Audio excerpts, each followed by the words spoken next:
कहानी की शुरुआत होती है कार्टर बाउल नाम के एक फाइटर से, जो एक बार में हो रहे मुकाबले में सबके सामने अपनी ताकत का नमूना पेश कर रहा था। उसी समय फ्रैंकी नाम की एक लड़की कार्टर को ढूंढते हुए वहां आ गई। जब उसने बारटेंडर से पूछा तो उसने कार्टर की तरफ इशारा किया और फ्रैंकी ने दुआ की कि काश ये वही आदमी हो जिसकी उसे तलाश थी। वहीं बाहर हम एक रहस्यमयी आदमी को देखते हैं जो अपनी गाड़ी में आराम कर रहा था। इधर कार्टर एक के बाद एक ओपोनेंट्स को धूल चटा रहा था, पर तभी अचानक वही रहस्यमयी आदमी रिंग में आ पहुंचा और पता चला कि उसका नाम एल्वोन डैल्टन था और वो एक जाना माना यूएफसी फाइटर है। उसे देखते ही कार्टर की सांस सूख गई, क्योंकि वो जानता था कि डैल्टन से पंगा लेना मौत के मुंह में जाने के बराबर है। वो जल्द ही कुछ बड़बड़ाता हुआ वहाँ से निकल गया। कुछ समय बाद जब डैल्टन बार से बाहर निकला तो अचानक एक आदमी ने उसे चाकू दिखाकर पैसों की मांग की, मगर डैल्टन बिल्कुल नहीं डरा और फिर उसका चेहरा देखते ही वो आदमी ऐसे डर कर भागा मानो उसने कोई भूत देख लिया हो। कुछ ही पलों में फ्रैंकी उसके पीछे आ गई और उसे ताना दिया कि लोग रिंग में उससे लड़े बिना ही भाग जाते हैं,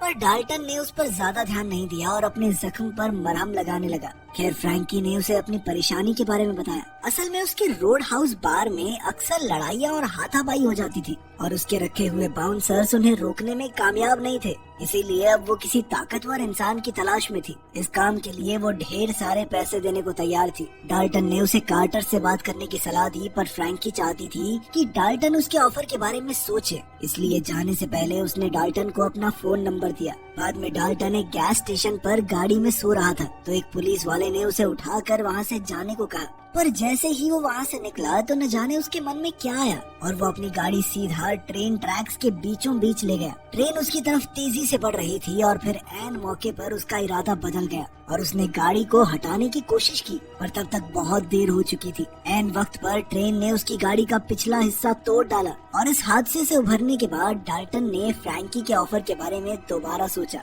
अगले दिन वो फ्लोरिडा शहर पहुंचा, जहां थोड़ा ढूंढने के बाद उसे फ्रैंकी के रोड हाउस का बोर्ड दिखा और अंदर जाने के बाद उसकी मुलाकात लॉरा नाम की एक बारटेंडर से हुई। फिर बिली नाम का एक लड़का भी उसे देखकर बहुत खुश हुआ, क्योंकि वो डैल्टन के बारे में पहले से जानता था। अब डैल्टन वहाँ के माहौल में ढल गया और लॉरा के सामने वहाँ की खूबसूरती की तारीफ की, पर जैसे ही शाम ढली वहाँ का शांत वातावरण जल्द ही पागल खाने में बदल गया, जहाँ लोग सब कुछ भुलाकर हाथापाई पर उतर आए और तो और एक बैंड मेंबर भी लड़ाई में कूद पड़ा। इधर बिली ने मामला संभालने की बहुत कोशिश की, पर डैल्टन एकदम शांत रहकर सब कुछ देख रहा था। उसी समय डेल और उसके गुंडे वहां आ पहुंचे, जिससे कई कस्टमर्स डर कर भाग गए। जब बिली भी सबको शांत करने में नाकामयाब रहा तो डैल्टन ने मामला अपने हाथों में लिया। डैल्टन ने डेल को बाहर चलकर बात करने को कहा, पर डेल ने उस पर ध्यान नहीं दिया। तब डैल्टन बिना कुछ कहे सीधा उनकी बाइक्स की ओर चला गया। इधर डेल और उसके गुंडे घबराकर उसके पीछे गए। डेल ने डैल्टन को मुकाबले के लिए ललकारा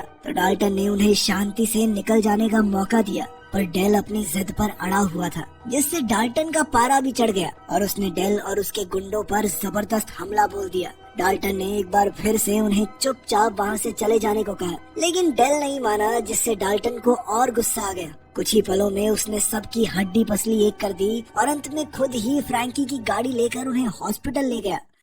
जैसे ही वो हॉस्पिटल से निकला तो एली नाम की एक डॉक्टर उसके सामने आई, जो काफी नाराज लग रही थी। वो इस रोजमर्रा की गुंडागर्दी से काफी तंग आ चुकी थी, इसीलिए अब उसने पुलिस को खबर करने का फैसला कर लिया था। मगर ये बात सुनकर डैल्टन थोड़ा हंसने लगा, क्योंकि अगर पुलिस सच में कुछ करना चाहती तो ये सब हो ही ना रहा होता। ये सुनकर एली का गुस्सा भी ठंडा हो गया और उसने डैल्टन के जख्म पर पट्टी की। खैर, जब डैल्टन रोड हाउस वापस पहुंचा तो फ्रैंकी ने उसे उसकी मेहनत के पैसे दिए। बाद में जब डैल्टन सो रहा था तो वो सपने में अपनी पुरानी यूएफसी फाइट्स को देख रहा था। इस नए शहर में गुजरते समय के साथ उसकी दोस्ती चार्ली नाम की एक लड़की से हो गई, जो अपना बुक स्टोर चलाती थी। दरअसल चार्ली की माँ की मौत हो चुकी थी और चार्ली अब उनका बुक स्टोर चलाकर उनका सपना पूरा कर रही थी। वहीं उसके पिता 2 नौकरियां करके अपना और चार्ली का जैसे तैसे गुजारा करते। वहीं दूसरी ओर हम रोई और जॉन नाम के 2 बाइकर्स को देखते हैं, जो अपने बॉस बेन के साथ उसकी शिप में कहीं जा रहे थे। जब बेन को खबर मिली कि डेल और उसके गुंडों को एक नए बाउंसर ने चींटियों की तरह मसल दिया तो वो गुस्से से तिलमिला उठा। अब उसने रोड हाउस को बुरी तरह तबाह करने की ठान ली थी। उधर रोड हाउस में एक बार फिर कुछ लड़कों ने हंगामा करना शुरू कर दिया। डैल्टन ने इस बार बिली को मामला संभालने को कहा। डैल्टन ने उसे एक आदमी से सावधान रहने को कहा, जो अपने साथ चाकू लेकर आया था। तब बिली ने डैल्टन की इंस्ट्रक्शंस के मुताबिक उन गुंडों का मुकाबला किया और जरूरत पड़ने पर डाल्टन ने बीच में आकर उसकी जान बचाई।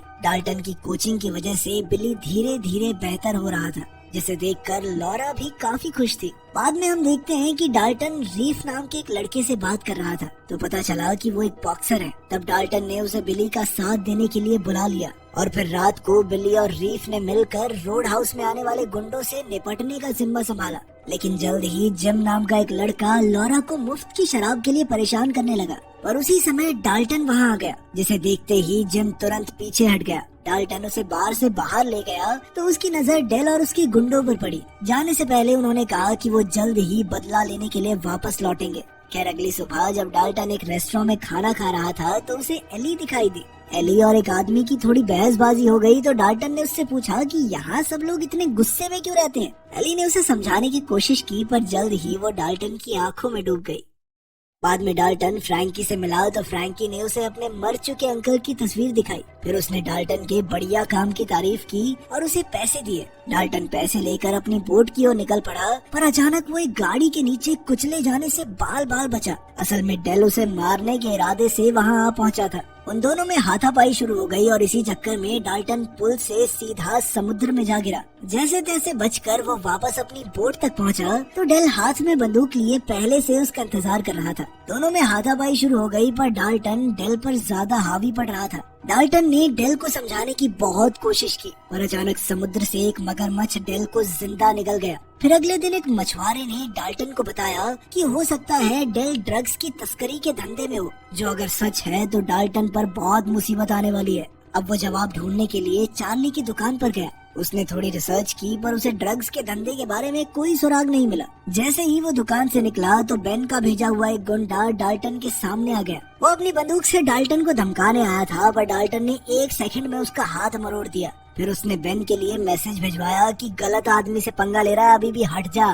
तभी बेन का एक और गुंडा वहाँ आया तो डाल्टन ने कह दिया कि अगर तुम्हारे बॉस में दम होना तो आज शाम को रोड हाउस के बाहर मिलेगा मुझे। बाद में जब वो फ्रैंकी के ऑफिस पहुंचा तो उसने पूछा कि डेल इस जगह के पीछे क्यों पड़ा है। इस पर फ्रैंकी ने उसे ज्यादा कुछ नहीं बताया और इस बारे में ज्यादा सोचने से मना कर दिया। अब तो डाल्टन के दिमाग में सवालों की बाढ़ आ चुकी थी। उधर बेन का गुंडा अपना टूटा हुआ हाथ लेकर बेन के पास पहुंचा और उसे अपनी पूरी कहानी सुनाई। इस पर बेन गुस्से से तिलमिला उठा क्योंकि डाल्टन उसकी आंख का कांटा बन चुका था। उसी समय बेन को जेल से अपने पिता का फोन आया, लेकिन बेन इस वक्त इतने गुस्से में था कि उसने बिना सोचे फोन समुद्र में फेंक दिया। वहीं दूसरी ओर हम नॉक्स नाम के एक आदमी को देखते हैं जिसकी गर्लफ्रेंड के पति ने उन दोनों को रंगे हाथों पकड़ लिया था और अब वो बिना कपड़ों के सड़क पर घूम रहा था। उसी समय बेन के पिता गैरल्ट ने उसे फोन करके बहुत बड़ी जिम्मेदारी सौंपी। नॉक्स खुशी खुशी काम करने को राजी हो गया और बेन की मुश्किलों को हल करने निकल पड़ा।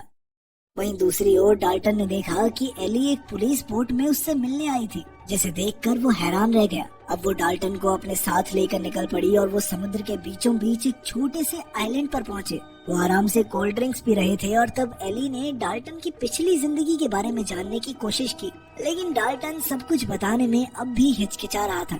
उसने एली से कहा कि मेरे साथ समय बर्बाद मत करो, कोई फायदा नहीं है, और फिर चुपचाप वहाँ से जाने लगा। लेकिन एली ने उसे जाने नहीं दिया। उसने कहा कि वो डाल्टन पर रिसर्च करके आई है और उसके बारे में काफी ज्यादा जानती है, जिसके बाद वो दोनों एक दूसरे के काफी करीब आ गए। उधर नॉक्स शहर में गैरल्ट के घर पहुंचा जहां डेल के सभी दोस्त मौजूद थे और बेन भी जल्द ही वहां आ गया। अचानक नॉक्स ने बिना कुछ कहे बेन के मुंह पर जोरदार मुक्का दे मारा, क्योंकि उसके पिता ने नॉक्स को ऐसा करने को कहा था। बेन समझ गया कि नॉक्स को उसके पिता ने भेजा है, इसलिए उसने चीजें ठीक करने के लिए मोहलत मांगी। वहीं दूसरी ओर एली ने डाल्टन को वापस छोड़ा और जैसे ही वो निकली तो उसने देखा कि 2 ऑफिसर्स ने डाल्टन को गिरफ्तार कर लिया था। इसके अलावा वहाँ एक शेरिफ भी था जो बेन के लिए काम करता था। उसने डाल्टन को धमकाने की कोशिश की पर डाल्टन के माथे पर शिकन तक नहीं आई, तो शेरिफ ने अपने आदमियों से कहकर डाल्टन को बाहर फेंकवा दिया और उसका किस्सा वहीं खत्म करने का फैसला किया। लेकिन ऐन वक्त पर एली वहाँ आई और शेरिफ को जोरदार चांटा मारा।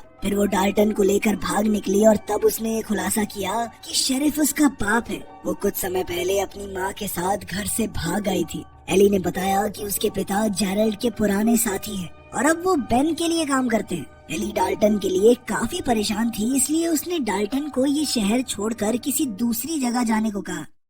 रात को जब डाल्टन रोड हाउस लौटा तो वो थोड़ा परेशान था। लॉरा ने उससे इसके बारे में पूछा, पर इससे पहले कि वो कुछ कह पाता बेन उसके सामने आ गया। उसने डाल्टन को उसके आखिरी यूएफसी मैच की वीडियो दिखाई, जहाँ उसका दोस्त जीत गया था। इस पर डाल्टन ने गुस्से में आकर उसे बुरी तरह पीटा। तब बेन ने उससे पूछा कि उसने खुद पर काबू क्यों नहीं रखा, लेकिन डाल्टन ने कोई जवाब नहीं दिया। वो एकदम शांत रहा। इसके बाद बेन बाहर जाकर नॉक्स से मिला। फिर कुछ ही पलों में नॉक्स और उसके गुंडों ने रोड हाउस में घुसकर हुड़दंग मचाना शुरू कर दिया। बिली और रीफ ने मिलकर उनका सामना किया, पर वहीं डाल्टन इस सब के बावजूद एकदम शांत खड़ा था। अचानक नॉक्स ने उसे मुकाबले के लिए ललकारा तो डाल्टन उस पर कूद पड़ा और पीट पीट कर उसका कीमा बना दिया। कुछ ही समय में पुलिस वहाँ आ गई तो नॉक्स ने लड़ाई बंद कर दी। जल्द ही डाल्टन भी अपनी बोट की ओर जाने लगा। एली ने उसे रोकने की कोशिश की, मगर वो रुका नहीं। अब वो अपनी बोट में बैठकर ये शहर छोड़कर जाने को तैयार था, मगर उसके जाने से पहले फ्रैंकी वहाँ आ गई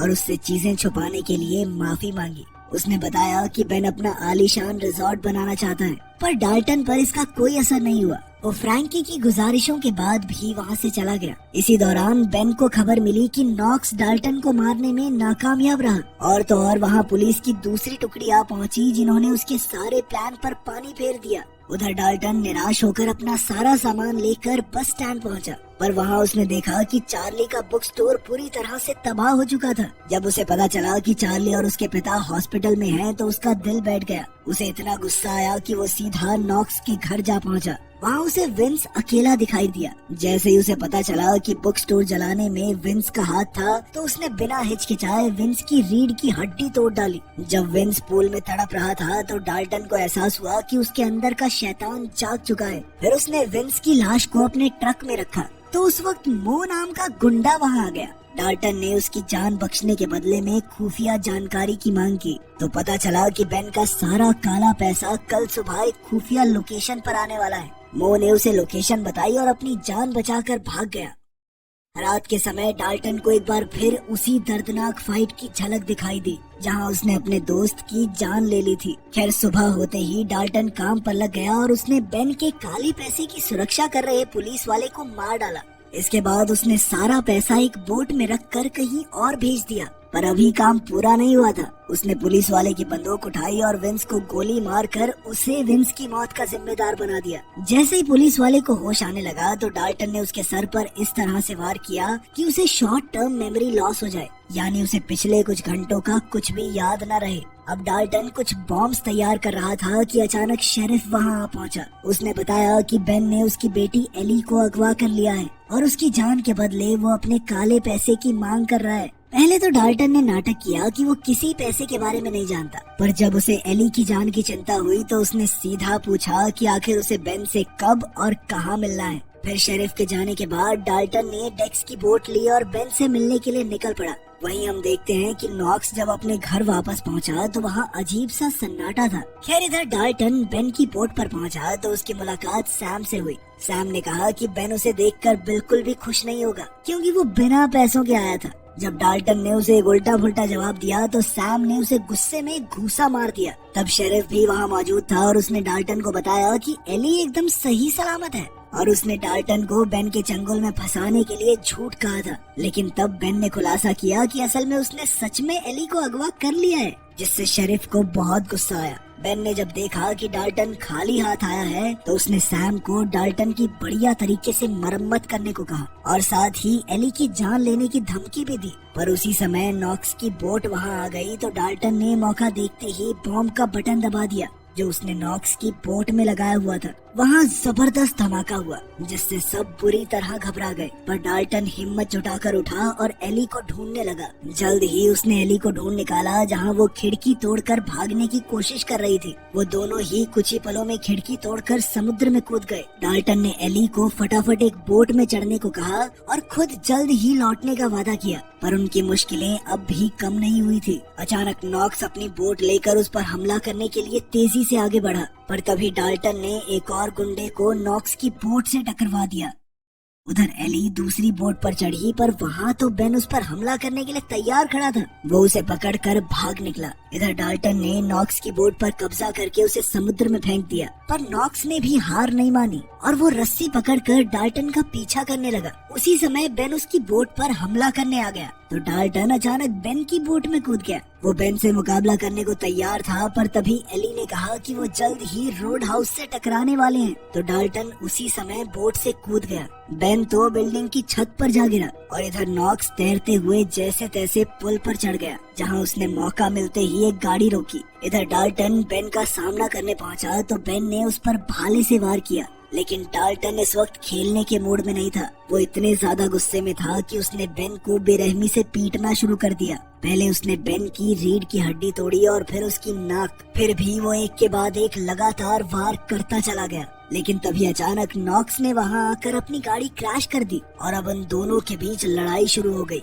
वो दोनों एक से बढ़कर एक थे, पर जल्द ही नॉक्स डाल्टन पर भारी पड़ गया और उसकी किडनी में लकड़ी घोंप दी। नॉक्स उसका काम तमाम करने ही वाला था कि तभी बेन ने बीच में आकर उसे अपना फर्ज निभाने को कहा। नॉक्स ने गुस्से में बेन को भी नहीं बख्शा और फिर डाल्टन की ओर बढ़ा, पर तभी डाल्टन ने हिम्मत दिखाकर लकड़ी के कई टुकड़े नॉक्स के शरीर में घोंप दिए, जिससे नॉक्स की मौके पर ही मौत हो गई। कुछ ही पलों में एली भी अपने पिता के साथ वहां आ गई और तब शेरिफ ने डाल्टन से कहा कि तुम यहाँ से चले जाओ, बाकी सब मैं खुद संभाल लूंगा। कुछ समय बाद फ्रैंकी और उसके साथ ही एक नई शुरुआत के इरादे से रोड हाउस में वापस आए। इसी तरह कुछ दिन बीत गए और अब डाल्टन ने शहर छोड़कर जाने का फैसला किया। चार्ली ने उसे रोकने की कोशिश की, पर डाल्टन को हीरो बनने में कोई दिलचस्पी नहीं थी। इससे पहले कि स्टीवन कुछ कह पाता, डाल्टन अपनी बस में बैठकर जा चुका था। वीडियो पसंद आई तो लाइक कर देना, चैनल को सब्सक्राइब कर लेना। मिलते हैं अगली वीडियो में।